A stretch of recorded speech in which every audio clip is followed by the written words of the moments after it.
My son's wife liked to call me the Maid. She didn't know that this maid owned the house she lived in, the car she drove, and the future she took for granted. So I decided to teach her a lesson in property management. I handed her the keys to her new life, and the mortgage bill that came with it. If you believe that respect is earned, not inherited like this video, subscribe, and tell me in the comments where you are watching from.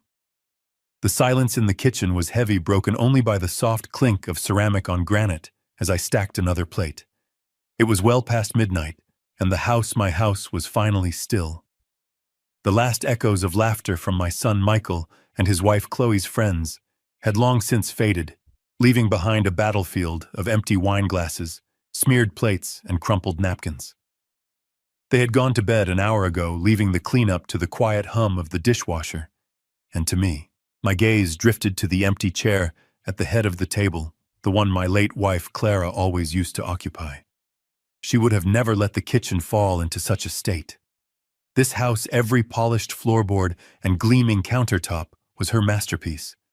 Now it felt more like a hotel one, where I was the permanent unpaid staff. The soft padding of footsteps on the stairs pulled me from my thoughts.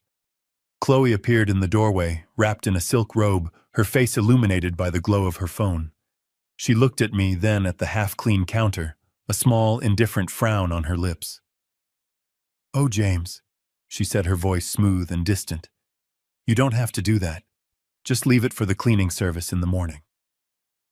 The words were casual, but they landed like tiny, sharp stones. The cleaning service. She said it as if I were a stranger in my own home, a helpful neighbor who had overstayed his welcome. She didn't see a father, a homeowner, the man who built the business that funded the very wine she and her friends had so carelessly enjoyed. She saw a utility. I didn't say anything. I just nodded, turning back to the sink and scrubbing a stubborn wine stain from a crystal glass. The silence that followed was her victory.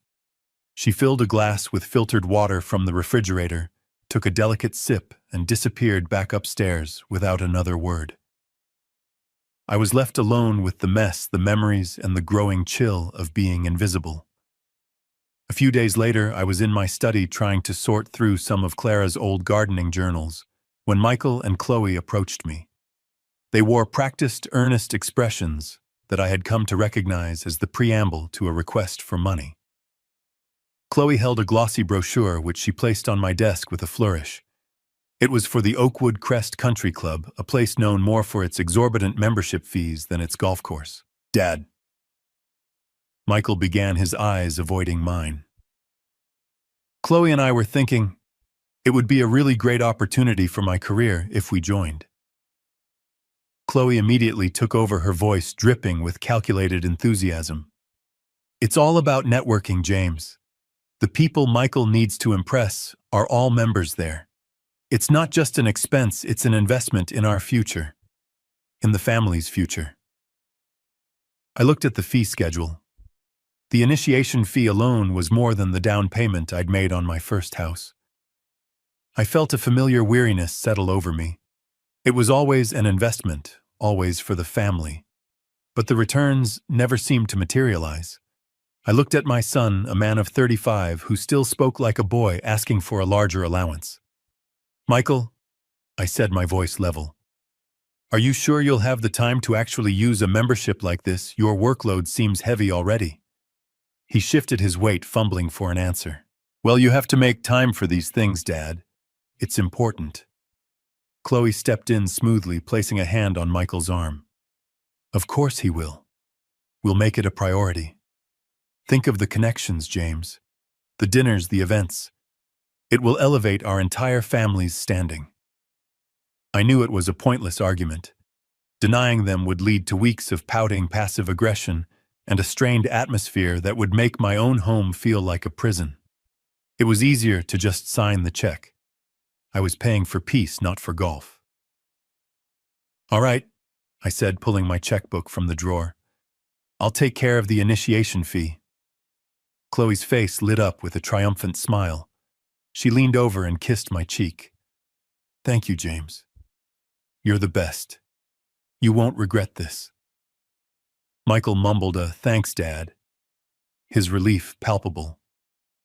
As they left the room, I could hear Chloe already on her phone excitedly telling someone the good news. I looked down at the checkbook in my hands. It felt less like a tool of generosity and more like a leash one that they held firmly. The piece I had just purchased felt incredibly expensive. The final straw, the one that broke the quiet foundation of my patience, came a week later. I had spent the afternoon visiting Clara's grave, a quiet ritual that always brought me a measure of comfort. When I returned home, the first thing I noticed was the change in the living room. It was brighter, louder, and emptier. The large custom-built bookshelf that had housed Clara's collection of classic literature, her pride and joy, was gone. In its place, a massive wall-mounted television, at least 80 inches wide, dominated the space. Its screen was black and glossy, reflecting a distorted version of the room, a stranger's room. I stood there, my keys still in my hand, feeling a profound sense of dislocation. My heart started to beat a little faster. I walked over to where the bookshelf used to be, touching the wall, as if to confirm it was real. I could see the faint outlines in the paint, where the shelves had stood for over 30 years. Chloe walked in from the kitchen, humming a tune, a smoothie in her hand. She saw me and smiled brightly, oblivious to the storm gathering inside me. "What do you think?" she asked, gesturing to the television with her glass. "It really opens up the space, doesn't it? Makes it so much more modern and perfect for entertaining." She said it with such casual confidence, as if she had just rearranged some throw pillows. There was no consultation, no discussion, not even a simple heads-up. It was a decree. I didn't answer her right away. I was trying to keep my voice steady. "Where are the books, Chloe?" I finally asked. "Oh," she said, waving a dismissive hand. "They're safe. We moved them down to the storage room in the basement. They were getting a bit dusty anyway, and honestly, nobody was reading them." Nobody was reading them. The words echoed in my head. I looked at her, at this woman who had so effortlessly erased a vital part of my history, and replaced it with a soulless black screen. I didn't say another word. I turned and walked down the stairs to the basement. There they were. Clara's books, not carefully packed but stacked haphazardly in dusty cardboard boxes in a dark corner. I ran my hand over the spine of an old copy of Pride and Prejudice, its cover worn from countless readings. In that moment, standing in the cold, dim light of the basement, I knew that the silent war for my own home had begun. And I could no longer afford to be a passive soldier. The dining room was staged for a magazine photo shoot. A long mahogany table, polished to a mirror shine, reflected the warm, deliberate light of the crystal chandelier above. Every fork, every knife, every water goblet was perfectly aligned. Chloe had insisted on using the wedding china plates with delicate gold rims that we normally saved for Christmas or Easter. A large, artful arrangement of white lilies sat in the center, their heavy, sweet scent filling the air with a funereal perfume. It was a performance of wealth, of perfect domesticity, and I knew my role was not to be the director, but a member of the stage crew. Chloe's parents, Richard and Beverly, sat opposite me. Richard was a man who wore his success like a tailored suit, expensive and a little too tight. He had a firm handshake and an assessing gaze that seemed to calculate the net worth of everything it landed on. Beverly was his perfect counterpart, thin and elegant with meticulously styled hair and a smile that never quite reached her cool blue eyes. They spoke in practiced tones about their recent trip to Tuscany, the trouble they were having with their landscape architect, and the rising price of membership at their yacht club. My son Michael sat beside Chloe, nodding eagerly, laughing a little too loudly at Richard's jokes. He was trying so hard to impress them, to fit into their world of casual opulence. He looked like a boy wearing his father's oversized suit, and in a way he was. He was living in my house, spending my money, all to maintain the illusion that he belonged. I kept quiet for the most part, listening. My role tonight was clear: to be the benevolent, silent patriarch, the foundation upon which Michael and Chloe built their glittering life. I wore a simple pressed shirt and dark trousers, a stark contrast to Richard's designer blazer. I made sure their wine glasses were never empty, rising from my seat to fetch a second bottle of the expensive Cabernet I had bought specifically for the occasion. I cleared the appetizer plates and served the main course, a rack of lamb I had spent the entire afternoon preparing. I did it all with a quiet efficiency that I had honed over decades of caring for my family, of providing without needing acknowledgement. It was what a father, a husband, a host did. It was a language of love I had learned from Clara, a language of action, not words. But I was beginning to realize that to Chloe and her family, it was a language they did not speak, or perhaps chose not to understand. As I moved around the table to refill Beverly's glass, she watched me with a detached curiosity, as if observing an interesting piece of machinery. She took a delicate sip of wine, then turned to Chloe, her voice carrying across the table loud enough for everyone to hear. "It must be so convenient," she said, dabbing her lips with a linen napkin, "having full-time help like this. It frees up so much of your time for the more important things." The words hung in the air for a moment. The comment was ostensibly a compliment to her daughter's lifestyle, but the subtext was clear. She didn't see me as her daughter's father-in-law. She saw me as staff. I saw Michael tense up beside me. He opened his mouth as if to correct her, a flicker of loyalty sparking in his eyes. But then he glanced at Chloe and the flicker died out. He closed his mouth, took a nervous sip of water, and said nothing. That was Chloe's cue. She let out a light musical laugh, the kind she used at cocktail parties to dismiss something trivial. She placed her hand on her mother's arm, a gesture of shared superior understanding. "Oh, no, Mom," she said, her voice bright and utterly casual. "We don't have staff. That's just James." She paused, letting the name hang there, stripped of any familial title. Then came the final fatal blow, delivered with a dismissive wave of her hand and a sweet, condescending smile. "He just helps out around here. You, like the maid." Silence. It fell over the table, not like a blanket, but like a sheet of ice. The soft clinking of silverware stopped. The hum of conversation vanished. In that moment of absolute stillness, all I could hear was the frantic, panicked beating of my own heart. I was frozen in place, the heavy bottle of wine in my hand suddenly feeling like it weighed 1,000 pounds. I saw Michael's face turn a deep, mottled red. His eyes were fixed on his plate. His jaw clenched so tight I could see the muscles twitching in his cheek.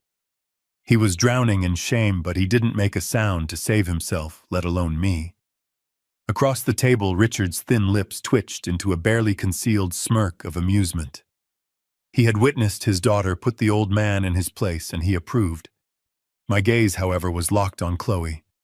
She met my eyes for a split second, and I saw no remorse, no flicker of regret. All I saw was the cold, hard glint of triumph, and then I turned my head and looked at my son. I looked at him, Ella looked at him, and the anger I expected to feel was not there. It was replaced by something far colder and far heavier, a profound and bottomless disappointment. It was the devastating clarity of seeing your child fail a fundamental test of character, of decency, of love. The boy I had raised, the man I had provided for, was a coward. In that instant, something inside me that had been bending for years finally snapped. I didn't raise my voice. I didn't cause a scene. My movements became slow and deliberate. I carefully and with a perfectly steady hand placed the heavy bottle of Cabernet back on the table. The sound it made was the only noise in the room. Then I straightened up to my full height.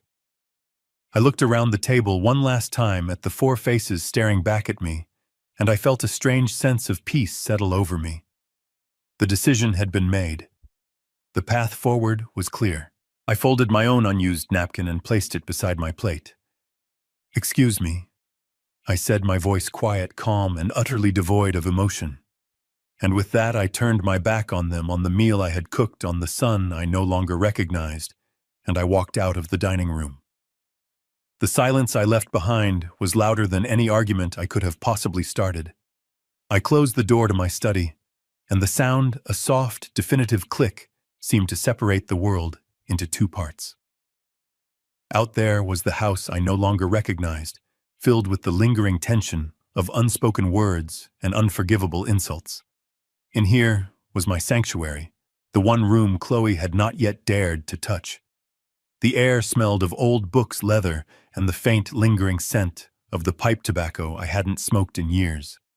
This was the heart of the home, the repository of my life with Clara. And tonight it felt like the last bastion of reality in a world that had become a waking dream of disrespect. I didn't turn on the main overhead light. Instead, I switched on the small green banker's lamp on my desk, casting a warm, focused pool of light on the rich mahogany. My body moved on its own accord, sinking into the familiar comfort of the worn leather armchair. Behind the desk, a chair that held the faint imprint of my body after thousands of hours spent reading, paying bills, and planning a future that now seemed like a distant fiction. My hands were steady. My breathing was even. The furious, hot flush of anger that had risen in me at the dinner table had completely subsided, burned away by the cold, clear shock of betrayal. Anger was a fire, wild and consuming. This feeling was different. It was the icy calm that follows a lightning strike, the moment when you see the damage with perfect, horrifying clarity. My eyes fell upon the silver frame on the corner of the desk. It held a picture of Clara taken on our 35th wedding anniversary. She was smiling. Her head tilted slightly, her eyes crinkling at the corners with a genuine joy that could light up a room. We were standing in the garden, the one she had so lovingly cultivated, the one that Chloe now referred to as the yard. I picked up the photograph, the cool metal, a familiar weight in my hand. I looked into my wife's smiling eyes and felt a profound sense of failure. I had made a promise to her, a silent vow on the day we buried her, that I would always look after our son. I thought that meant providing for him, making sure he had every advantage, giving him the stability and security I had worked my entire life to build. But I saw now that my provision had become a poison. My generosity had not been seen as a gift of love, but as an entitlement, an endless resource to be drained. My silence, which I had mistaken for peaceful patience, had been interpreted as weakness.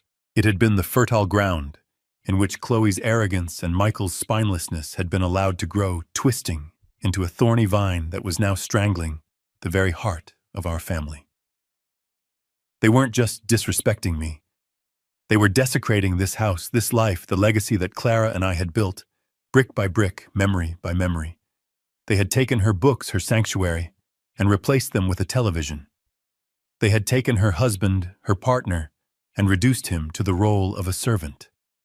A decision formed in my mind, not with a crash, but with the quiet, unstoppable force of a tectonic plate shifting deep beneath the Earth's surface. This was not about revenge. Revenge was a messy, emotional indulgence. This was about restoring order. This was about consequences. It was about teaching a lesson that Michael, in all his years of expensive education, had clearly never learned, that every action has a reaction, that respect is a currency more valuable than money, and that you cannot take a foundation for granted without risking the collapse of the entire structure. I placed Clara's photograph gently back on the desk, facing it toward me. I was no longer a victim in my own home. I was its protector.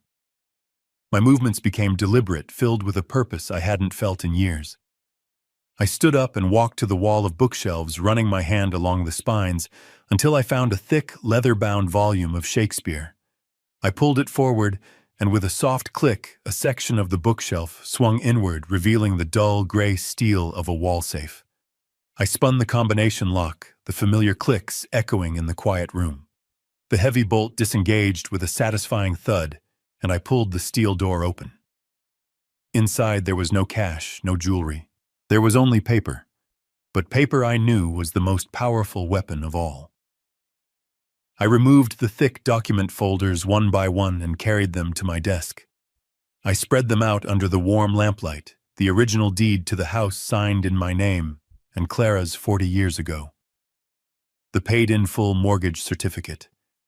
The property tax records for the last 2 decades. The detailed statements from my investment portfolios. The corporate filings for the business I had sold, the source of the wealth they so carelessly enjoyed. It was all there, a lifetime of hard work, prudent decisions, and financial independence laid bare on the mahogany. This was the truth. This was reality. And it was a reality from which they had become dangerously detached. I sat down, pulled a blank yellow legal pad towards me, and picked up my favorite fountain pen. The time for silent endurance was over. The time for a silent, calculated response had just begun. The law offices of Reed and Associates were not on a high floor of a gleaming downtown skyscraper. They were housed in a beautifully restored 3-story brownstone, a building that spoke of stability, history, and quiet confidence.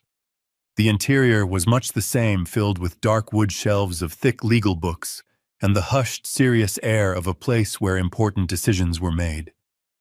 Evelyn Reed herself was the embodiment of this atmosphere. She was a woman in her late 50s with sharp, intelligent eyes behind classic tortoiseshell glasses and silver hair cut in a no-nonsense style. She had been my lawyer for over 20 years, handling the sale of my business, drafting my will, and setting up the trust for Clara. She was more than just an attorney. She was a trusted advisor, a mind as precise and reliable as a Swiss watch. I sat across from her at a large, uncluttered conference table. I didn't begin with the emotion of the previous night.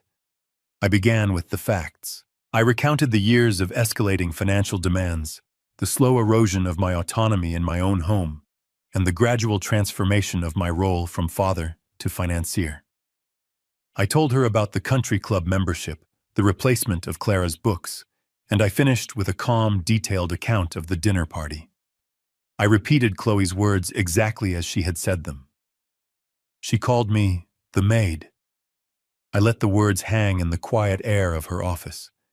Evelyn listened without interruption, her fingers steepled under her chin, her gaze never leaving my face. She was absorbing the information, not as a friend would with sympathy, but as a lawyer would, identifying the core of the issue. When I finished, she was silent for a long moment. Then she nodded slowly. "I see," she said, her voice even. "This is not a sudden grievance, James. This is the culmination of a long-term pattern of financial and emotional exploitation." She turned to her computer, her fingers clicking quietly on the keyboard. A moment later, my entire financial life was displayed on the large monitor on the wall. "Let's review the assets in question," she said, her tone shifting from listening to strategic analysis. "Primary residence at 24 Maple Drive. The title is in your name, James Peterson, and in the name of the late Clara Peterson. The title is clean. There are no liens, no encumbrances, and no mortgage. The last county appraisal valued the property at $1.2 million. She continued, highlighting different lines on the screen. "Property taxes for the last 10 years have been paid on time from your personal account. All major utilities, home insurance, and significant repairs, including the new roof in 2022, were also paid directly by you. Correct?" I nodded. "Correct." She looked at me over the rim of her glasses. "And to be clear, this property and its associated costs are entirely separate from your primary investment portfolio, which is held in a revocable trust. A trust to which your son Michael is a beneficiary, but over which he has absolutely no control until your passing." "That is also correct," I confirmed. Evelyn leaned back in her chair. "All right," she said. "The facts are clear. Your financial position is ironclad. Now tell me, James, what is your desired outcome?" This was the crucial question. "I want them to have the house," I said, and I saw a flicker of surprise in her eyes. "But," I continued, "I want them to understand its value. Not its market value, but its true cost.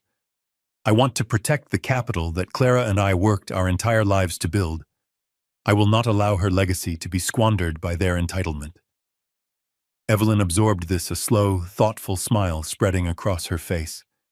This was a problem she could solve. This was a puzzle she could piece together. "An elegant objective," she murmured, turning back to her screen. "Giving someone exactly what they want is often the most effective lesson. There is a legal and financial pathway to achieve this." It's clean, it's completely above board, and it's irreversible. She spun the monitor so I could see it more clearly. The house as it stands is a dormant asset.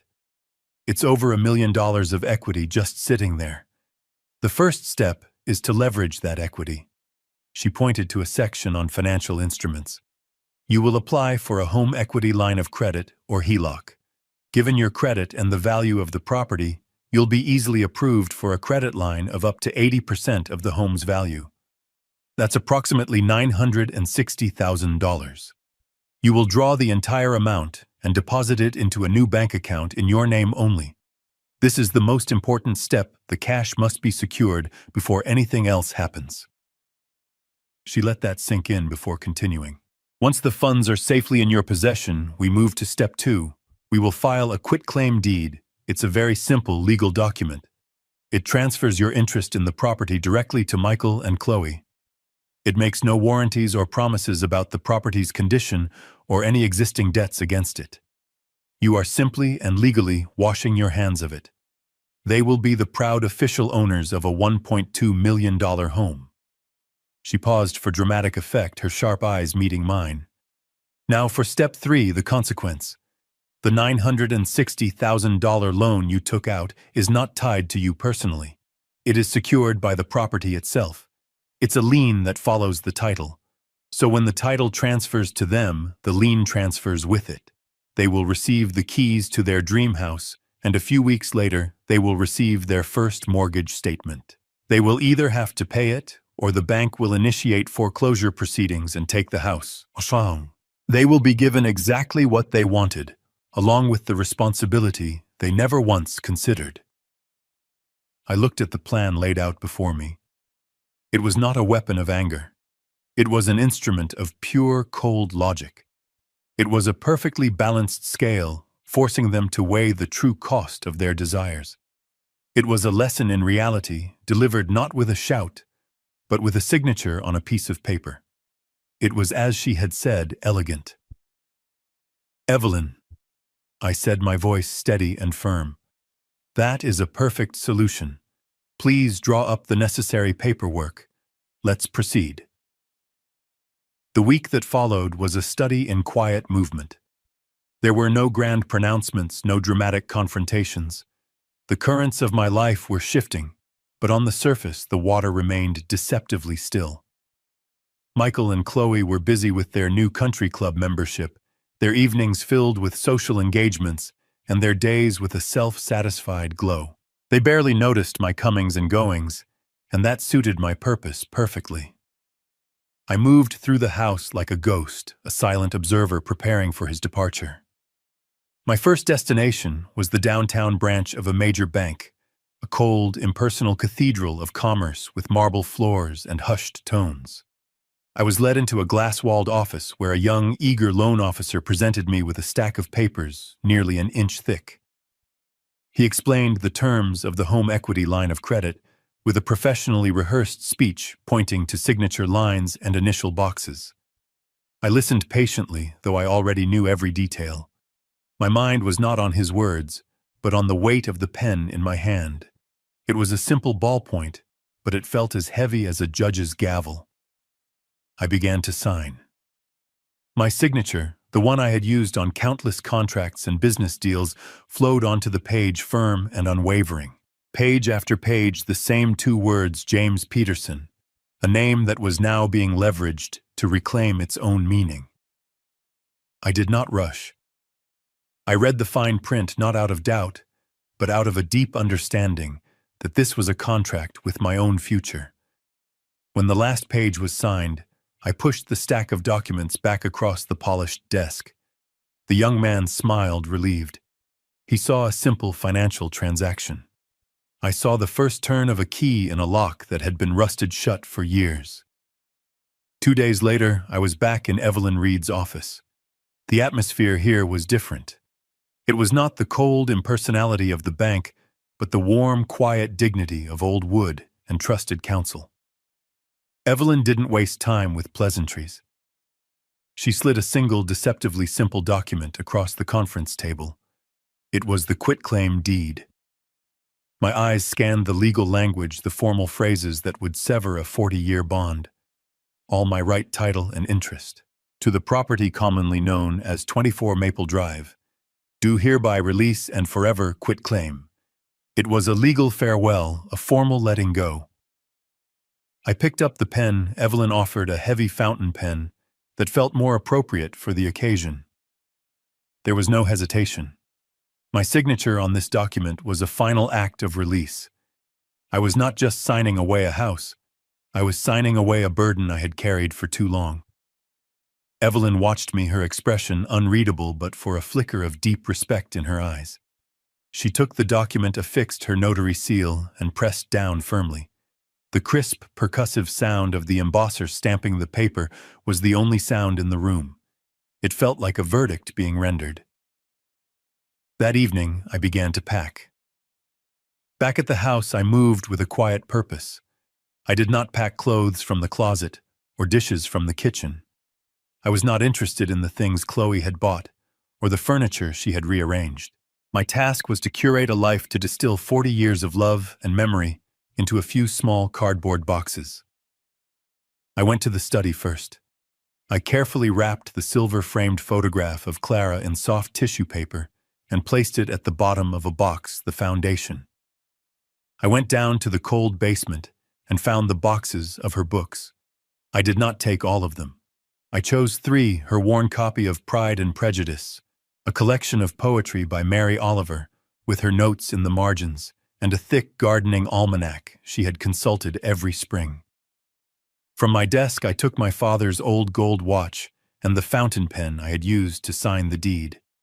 I packed my journals filled with the quiet observations of a long and contented life. Each item was a story, a piece of a puzzle that Chloe and Michael had never bothered to solve.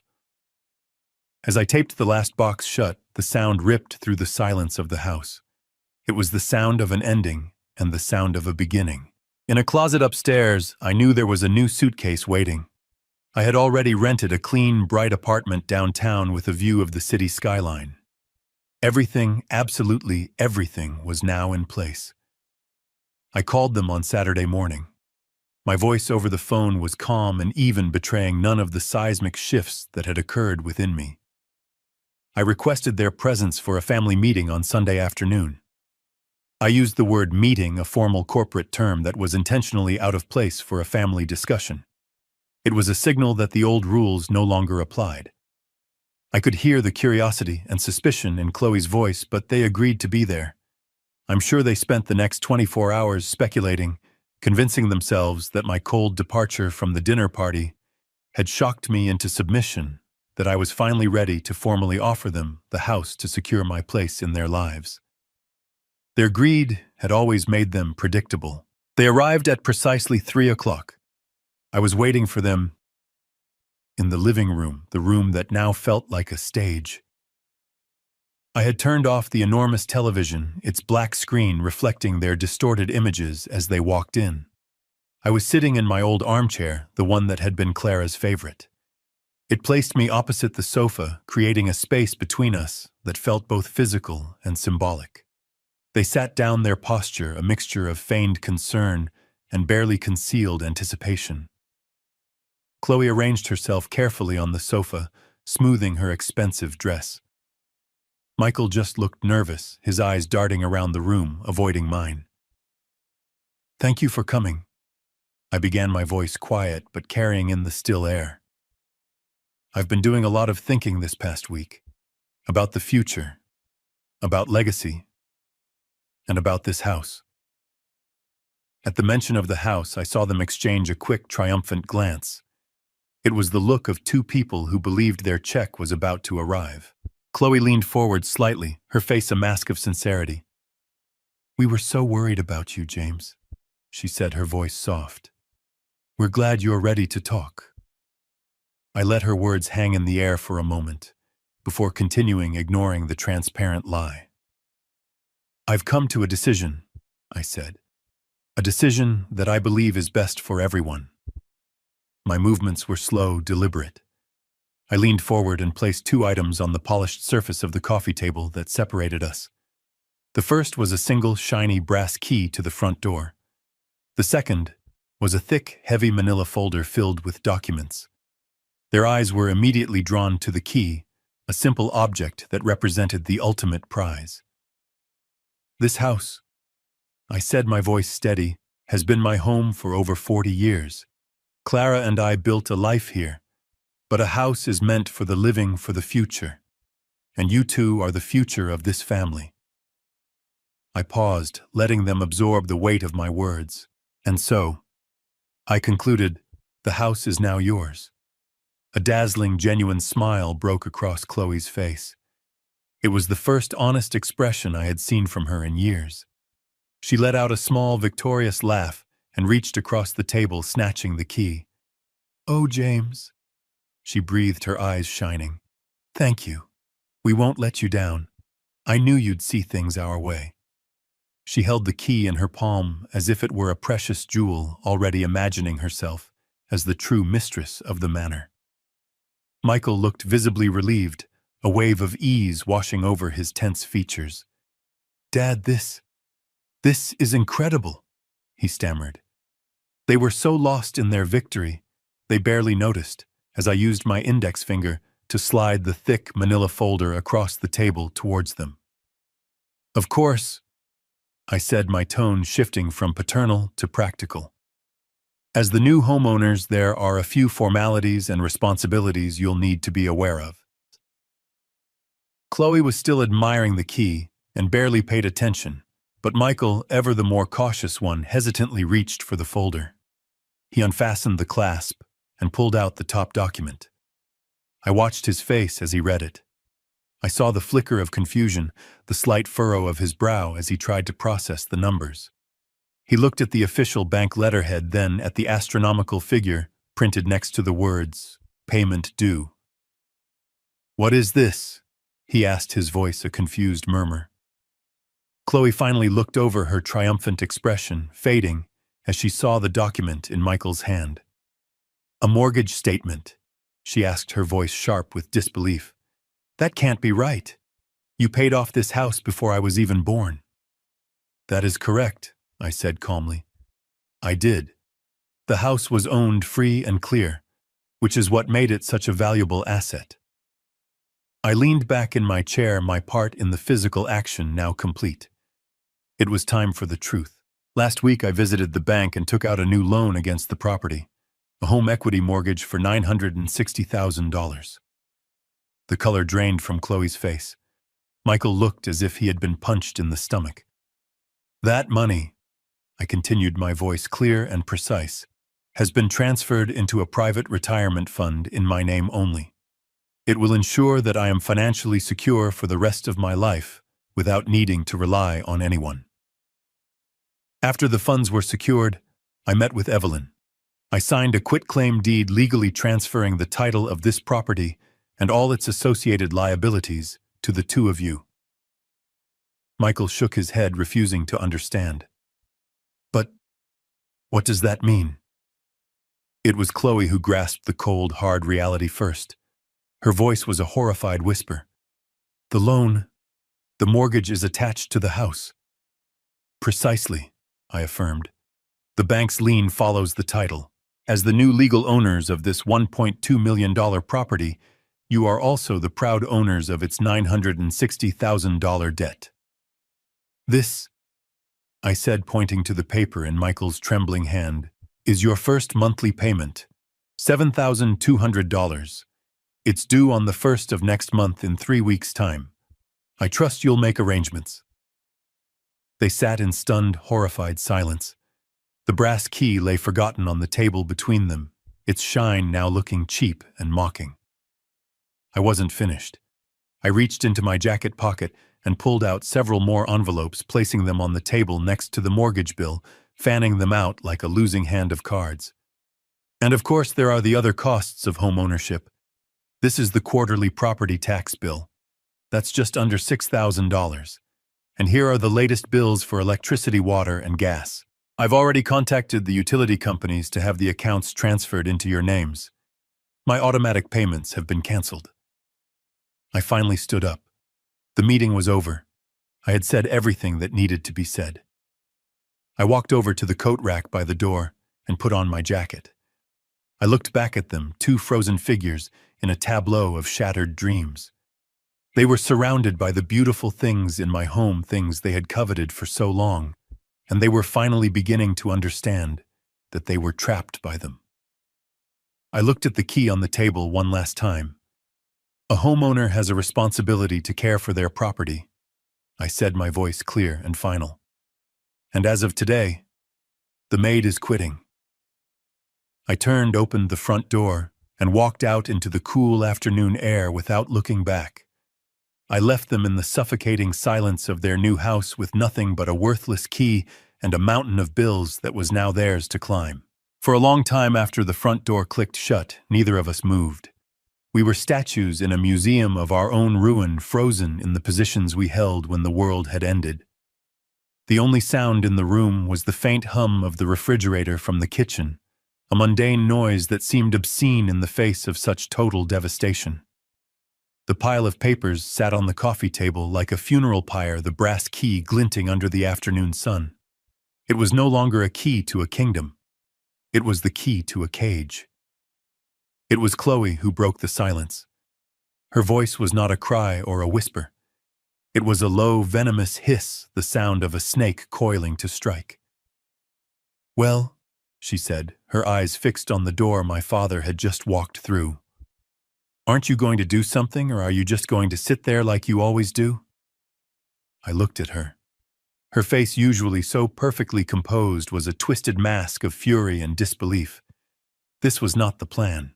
The plan was a life of effortless luxury, of country clubs and European vacations, all funded by a quiet old man who knew his place. "Do something," I finally said, my own voice sounding strange to my ears, thin and reedy. "What is there to do, Chloe? Did you not hear him? He's gone. The money is gone." She sprang up from the sofa, her movements sharp and violent. "This is your fault," she shrieked, pointing a trembling finger at me. "Your fault. He is your father. You were supposed to manage him. Instead, you just let him serve you drinks while my parents were here. You just sat there and let me handle it, you weak, spineless coward." The word coward struck me, and for the first time in our relationship, something inside me snapped. The fear that had paralyzed me for years was suddenly burned away by a white-hot surge of anger. "My fault!" I shouted, getting to my feet to face her. "You think this is my fault? I wasn't the one who called him the maid, Chloe. That was you, all you. Was it worth it? Was that one little moment of feeling superior to my father worth all of this?"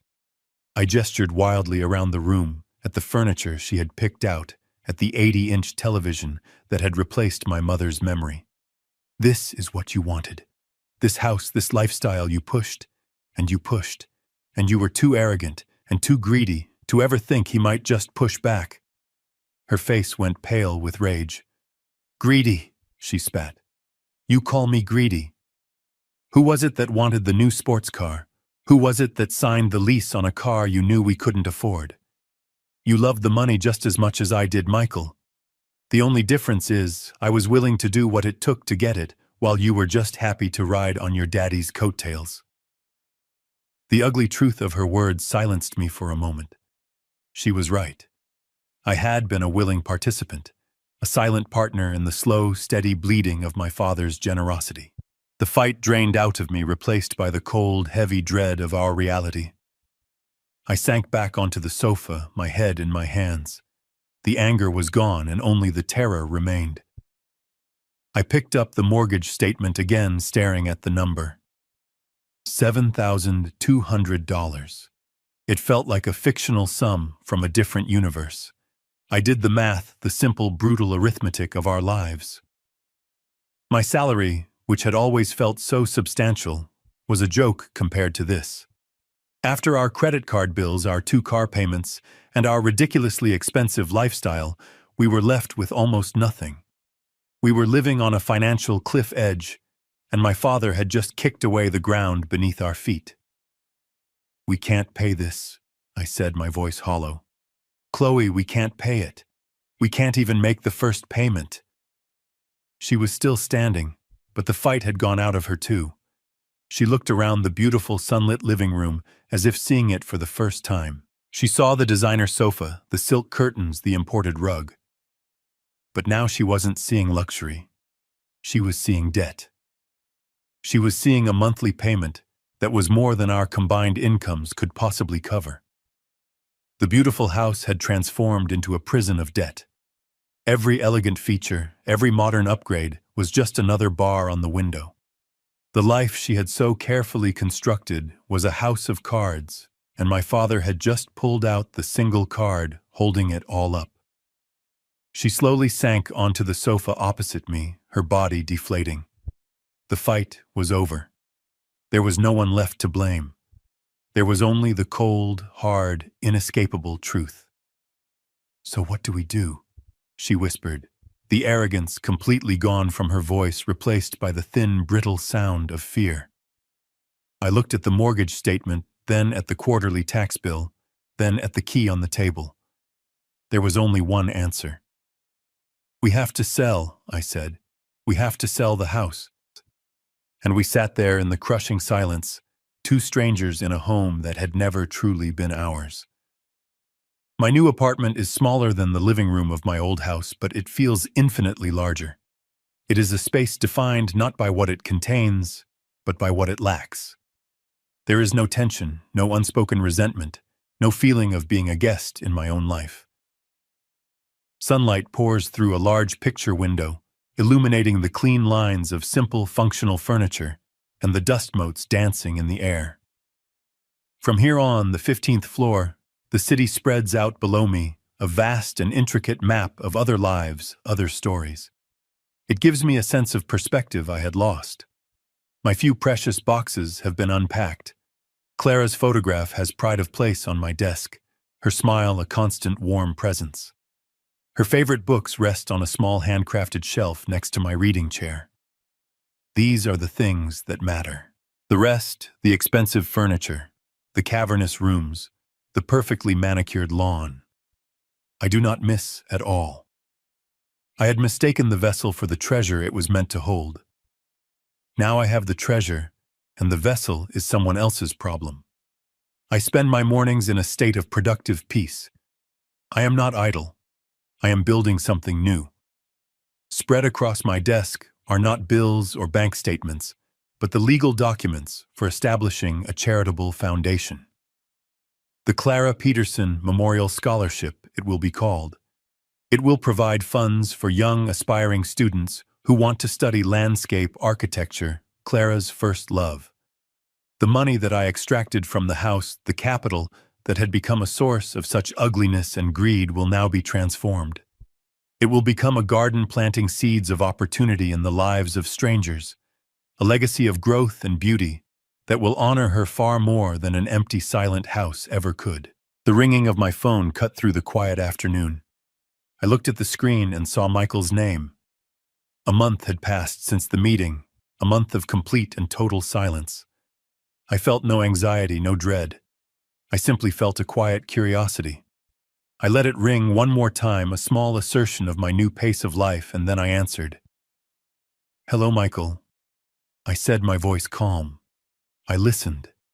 His voice on the other end was thin-strained, stripped of all its former confidence.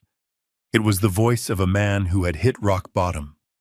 I listened to his halting explanations, his litany of woes, his talk of real estate agents and lowball offers, and the crushing weight of debt.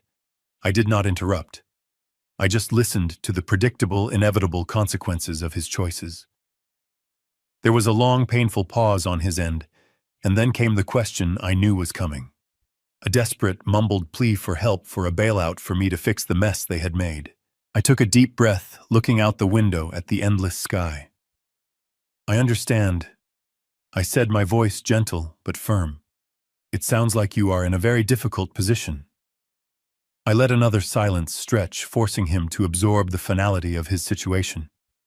And then I gave him my answer, the one that would define our relationship from this day forward. "Yes, son," I said. "My door is always open to you. but this time you will enter as a guest, not as an owner."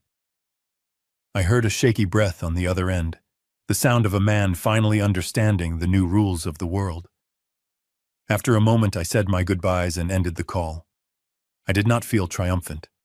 I did not feel a thrill of victory. The satisfaction I felt was deeper, quieter, more profound. I stood at the window watching the distant flow of traffic, the endless motion of the city. What I had done was not an act of revenge.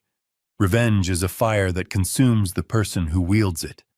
This had been an act of restoration. It was like finding a beautiful old clock that was telling the wrong time, and instead of smashing it, I had simply opened it up carefully, cleaned the gears, and set the hands to the correct time. I had reset the moral compass of my own family. I had not destroyed my son. I had given him the opportunity, however painful, to finally become a man, to stand on his own 2 feet, and face the consequences of his actions. I had protected Clara's legacy, transforming it from a source of entitlement into a force for good. And I had reclaimed my own dignity, not by shouting, but by making a quiet, deliberate choice. Order had been restored, and in that restoration, I had finally found my peace. This story taught me a profound lesson. Peace purchased with dignity is no peace at all. For years, I absorbed disrespect, believing my silence was preserving family harmony. I was wrong. My silence was not a shield. It was a fertilizer, allowing entitlement to grow where gratitude should have been. The hardest lesson was realizing that sometimes the most loving act is to create a necessary conflict.